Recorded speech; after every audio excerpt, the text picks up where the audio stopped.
Hello student, आज हम पढ़ रहे हैं डॉपलर इफेक्ट।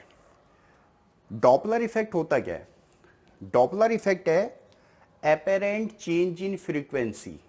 सोर्स की फ्रीक्वेंसी में एपेरेंट चेंज आना is called your Doppler effect. Apparent हमने क्यों कहा? ऐसा लग रहा है कि सोर्स की फ्रीक्वेंसी में चेंज आ गया है, ऑब्जर्वर को लग रहा है ऐसा।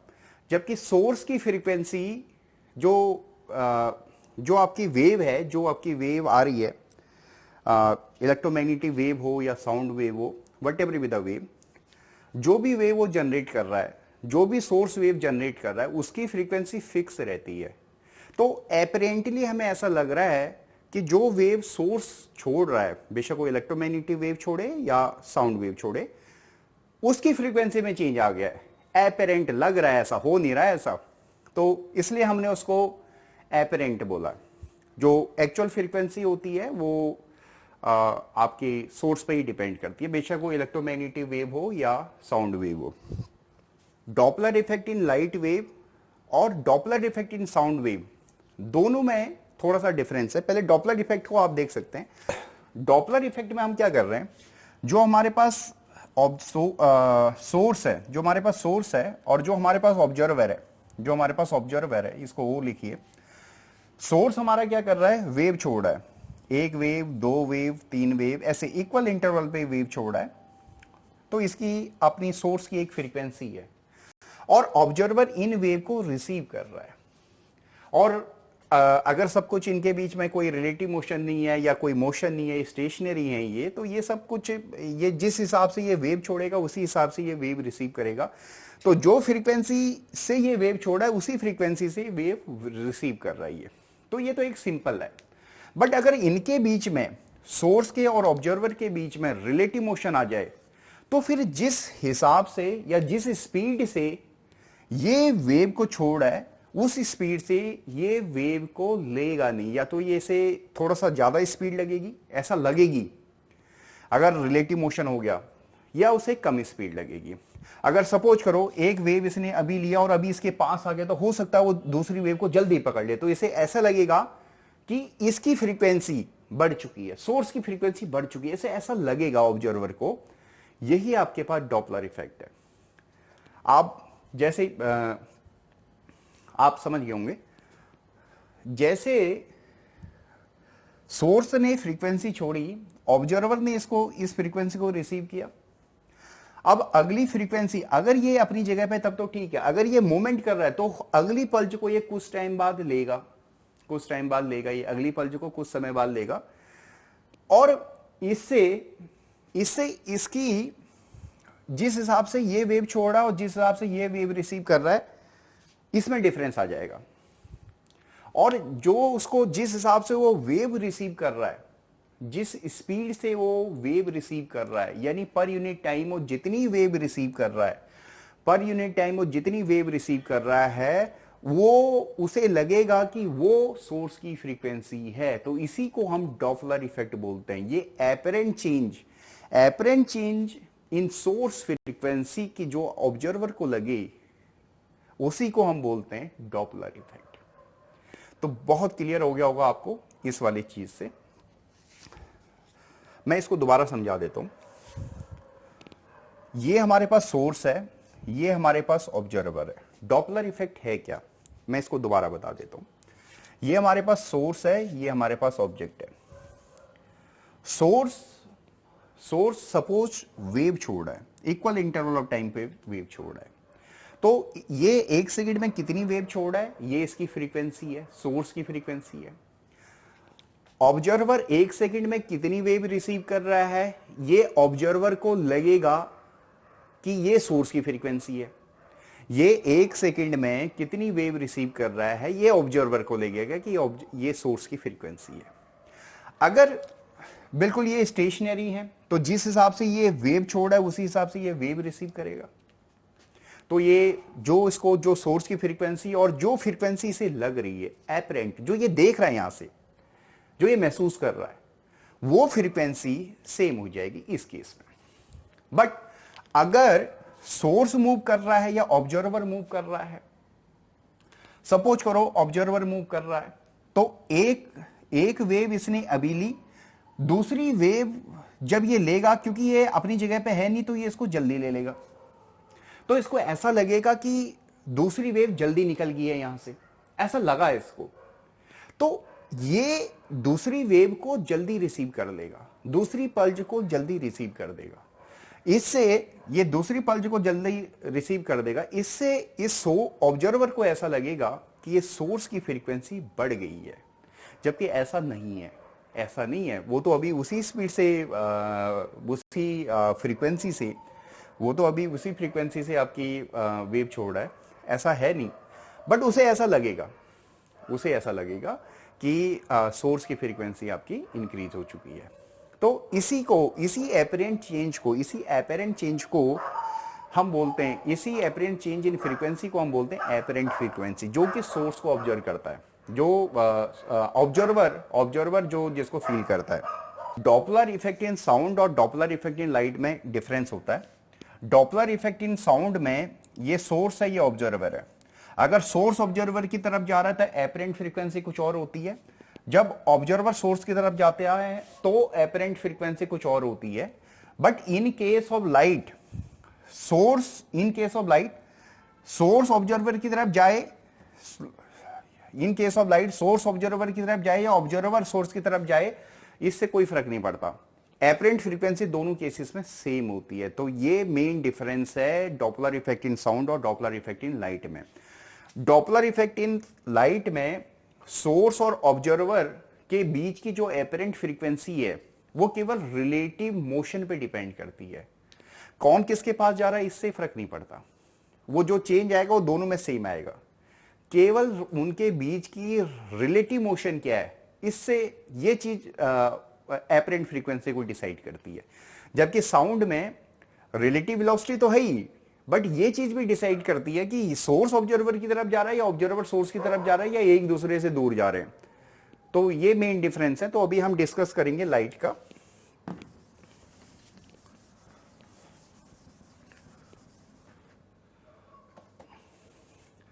लाइट में हमारे पास एक ब्लू शिफ्ट होता है, एक रेड शिफ्ट होता है।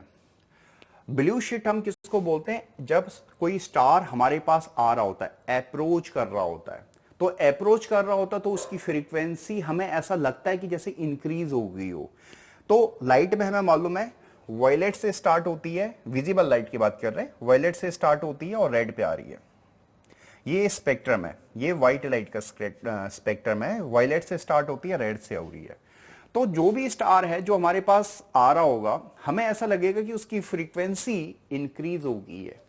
तो उसकी जो फ्रीक्वेंसी इंक्रीज हो रही है तो वो इधर वायलेट की तरफ शिफ्ट हो रही है, तो हम जनरली इसको ब्लू शिफ्ट ही बोल देते हैं, ब्लू शिफ्ट बोल देते हैं। यानी ब्लू लाइट भी इधर ही आती है तो हम उसको ब्लू शिफ्ट बोल देते हैं। यानी फ्रीक्वेंसी का इंक्रीज होना, फ्रीक्वेंसी का इंक्रीज होना ही हमारे पास, यानी अप्रोचिंग स्टार होगी, अप्रोचिंग स्टार होगा तो हम हमारे जो अप्रोचिंग स्टार होता है उसमें हमें ऐसा लगेगा कि फ्रीक्वेंसी हमारी इंक्रीज होगी। यानी apparent increase in frequency when star is approaching us और we are approaching star, whatever be the case, is called your blue shift.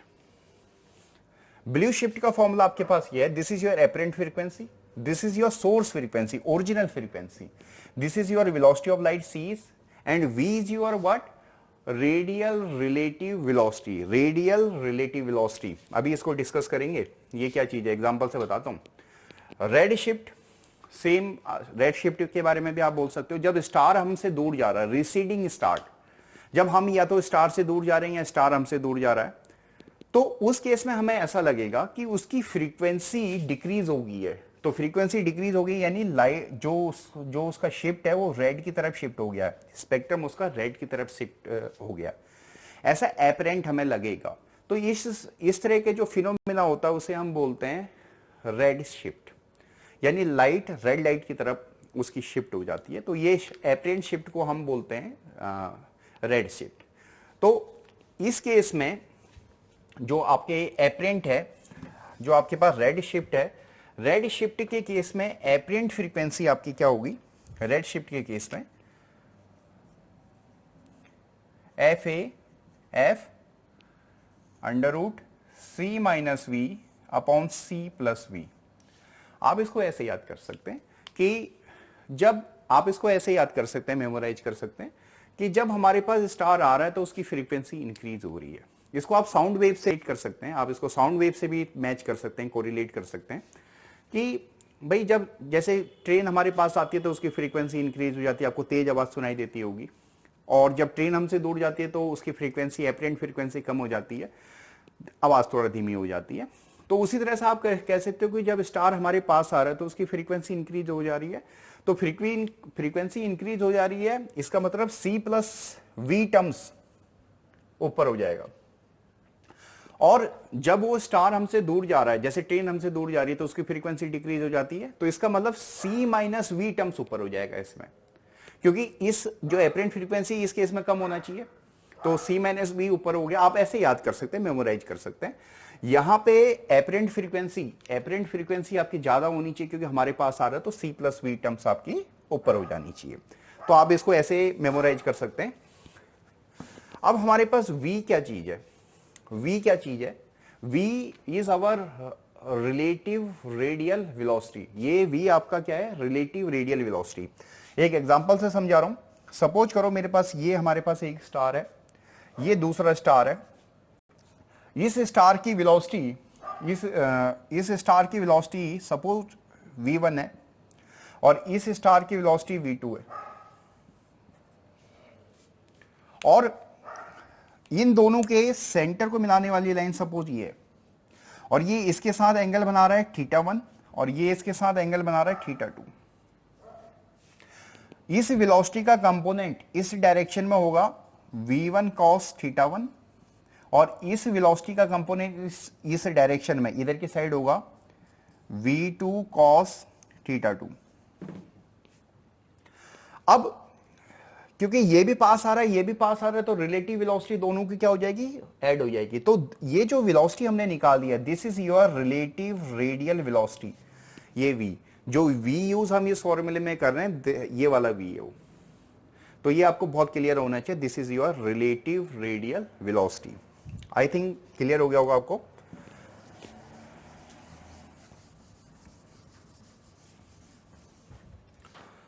अच्छा, अब ठीक है, अब ये तो हमारे पास एग्जैक्ट फॉर्मूले हैं, एग्जैक्ट फॉर्मूले हैं।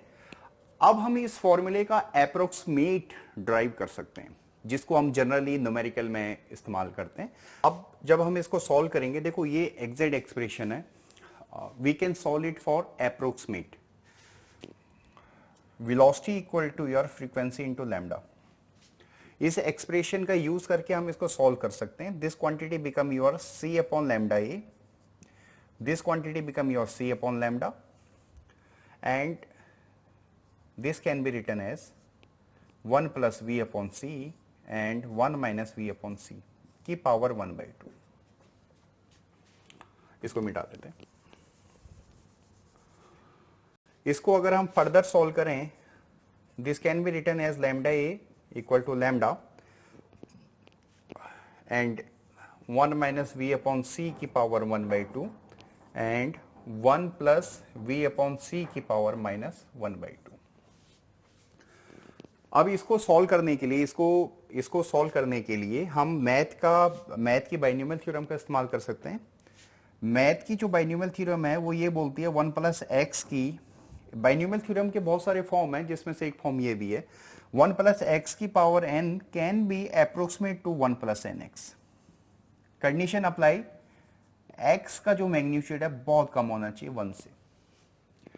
इस कंडीशन के साथ हम इस एक्सप्रेशन को 1 प्लस एन एक्स के बराबर कर सकते हैं। उसका यूज हम यहां पे करेंगे क्योंकि v अपॉन सी की वैल्यू बहुत कम होती है। वेलोसिटी ऑफ लाइट आपको मालूम है कितनी है? वेलोसिटी ऑफ लाइट की जो एग्जैक्ट वैल्यू होती है 299792445 मीटर पर सेकेंड, ये वैल्यू होती है। जो लाइट की वैल्यू होती है वो अप्रोक्सीमेट 3 लाख किलोमीटर पर सेकेंड होती है, तो बहुत ज्यादा स्पीड है ये। तो उस स्पीड के कंपैरिजन में जो स्टार की रिलेटिव रेडियल वेलोसिटी है, उस स्पीड के कंपैरिजन में ये speed this can be your neglected. जो v अपॉन सी है इसकी भी वैल्यू बहुत कम होगी, क्योंकि c is your velocity of light, जो सबसे ज्यादा होती है, अप्रोक्सीमेट 3 लाख किलोमीटर पर सेकेंड होती है लाइट की speed.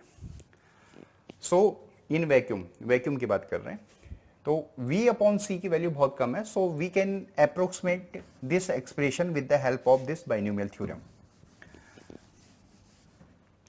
So this become your lambda a equal to your lambda 1 minus v upon 2 1 upon c and 2c and 1 minus v upon 2c, this expression 1 by 2 यहाँ पे minus 1 by 2 आगे आ जाएगा, and this is your lambda a equal to lambda, आप इसको solve कीजिएगा 1 minus v upon c plus दोनों हो जाएंगे v square upon 4c square, ये हो जाएगा। हमारे पास v अपॉन सी की वैल्यू बहुत कम है, तो v स्क्वायर अपॉन सी स्क्वायर यानी v अपॉन सी का होल स्क्वायर कर देंगे तो वो वैल्यू हमारे पास और कम आ जाएगी। So this quantity can be neglected, ये वाली इस वाली टर्म्स को हम नेग्लेक्ट कर सकते हैं, और नेग्लेक्ट करके हम क्या लिख सकते हैं, lambda a equal to your lambda 1 minus we upon c. इस एक्सप्रेशन को अगेन हम ऐसे लिख सकते हैं, lambda a upon lambda equal to your 1 minus we upon c. अब हम इस एक्सप्रेशन को कैसे लिखें, ये तो आ ही गया हमारे पास अप्रोक्सीमेट,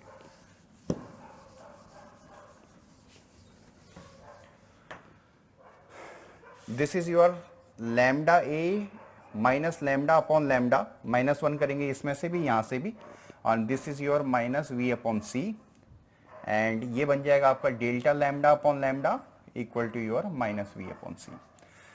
ये फाइनल एक्सप्रेशन आया आपका, this is your final expression for approaching star. जब स्टार हमारे पास अप्रोच कर रहे हैं तब हमारा ये फाइनल एक्सप्रेशन है। मेरे ख्याल से क्लियर है आप लोगों को। सिमिलरली हम उस वाले एक्सप्रेशन को भी अप्रोक्सीमेट कर सकते हैं।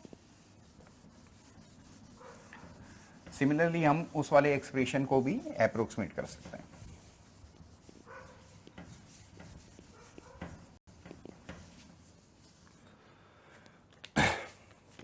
इस एक्सप्रेशन को हम कैसे अप्रोक्सीमेट करें, सिमिलरली हम कर सकते हैं, this is your c upon lambda a, again f can be written as c upon lambda, and this can be written as 1 minus v upon c and 1 plus v upon c की power 1 by 2।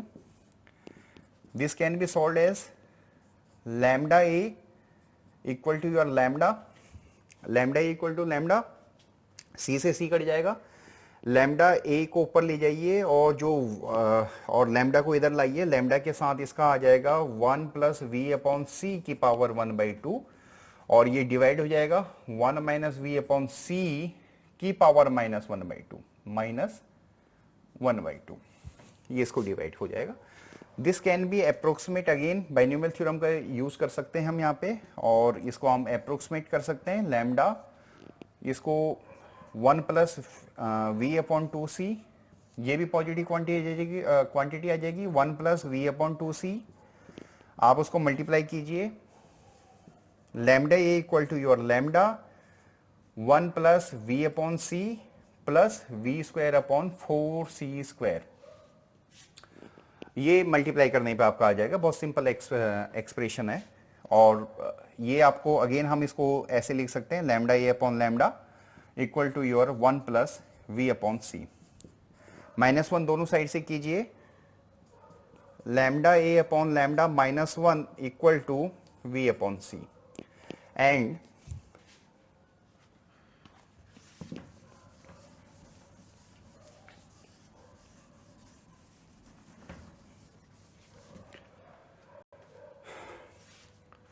this can be approximate to delta lambda upon lambda equal to your v upon c. ये expression, क्योंकि delta lambda क्या आपके पास, lambda a minus lambda. अब हमारे पास दोनों result हैं, जो ब्लू शिफ्ट है उसमें हमारे पास एक्सप्रेशन आया delta lambda upon lambda equal to minus we upon C, and इसमें जो एक्सप्रेशन आया ये आया आपका, इसकी फिर ओरिजिनल इक्वेशन लिख लेते हैं, f a equal to f under root C minus we upon C plus v, और इसमें जो एक्सप्रेशन आया है delta lambda upon lambda equal to your v upon c. देखिए ये आप थोड़ा सा मेमोराइज और थोड़ा सा अंडरस्टैंड करेंगे तो आपको ये क्लियर हो जाएगा। डेल्टा लैम्डा तो आपके पास चेंज है, delta lambda upon delta lambda क्या है, चेंज है, लैम्डा ए अपॉन लैम्डा, यानी apparent lambda minus original lambda. जब स्टार हमारे पास आ रहा है तो उसकी फ्रीक्वेंसी इंक्रीज हो रही है, यानी वेवलेंथ डिक्रीज हो रही है, यानी वेवलेंथ डिक्रीज हो रही है, यानी ओरिजिनल वाली ज्यादा है वेवलेंथ, एपरेंट वाली कम है, तो एपरेंट माइनस ओरिजिनल आपके पास निगेटिव हुआ। तो ये नेगेटिव या ये वाली क्वांटिटी नेगेटिव में आई तो ये नेगेटिव नेगेटिव कर जाएगा तो पॉजिटिव हो जाएगा, यानी magnitude wise this quantity is equal to your this quantity. यहां पे भी लैम्डा ए अपॉन लैम्डा, जब स्टार हमारे पास रेड शिफ्ट हो रहा है, यानी स्टार जब हमसे रिसीड कर रहा है, तो उस केस में फ्रीक्वेंसी डिक्रीज हो रही है, वेवलेंथ इंक्रीज हो रही है, यानी एपरेंट वेवलेंथ आपकी इंक्रीज हो रही है और ओरिजिनल वेवलेंथ आपकी कम है, यानी ये क्वांटिटी आपकी पॉजिटिव आई। ये क्लियर है? So magnitude wise this quantity is equal to your this quantity. So हल्का सा आपको इसको अंडरस्टैंड भी करना है कि भाई यहाँ पे जो नेगेटिव आया, इधर डेल्टा लैम्डा की वैल्यू भी नेगेटिव है तो कट जाएगा, कोई बहुत बड़ा इशू नहीं है। तो आपको ये सारी चीज क्लियर होगी। सो हम यहाँ पे एक तीसरा पॉइंट हम ऐसा बोल सकते हैं, जो ऑब्जर्वेशन है हमारी, एक तीसरा पॉइंट इसमें ये ऑब्जर्वेशन है कि हाँ ये क्लियर है। एक थर्ड पॉइंट हम ऐसा बोल सकते हैं, ब्लू शिफ्ट में फ्रीक्वेंसी आपकी इंक्रीज हो रही है और वेवलेंथ आपकी डिक्रीज हो रही है, और रेड शिफ्ट में फ्रीक्वेंसी आपकी इंक्रीज हो रही है और वेवलेंथ आपकी डिक्रीज हो रही है। सो ये आपका मेन डिफरेंस है आपका ये ब्लू शिफ्ट और रेड शिफ्ट में। ये काफी आपको क्लियर हो गया होगा। चलो ठीक है बच्चों, ओके, जय हिंद।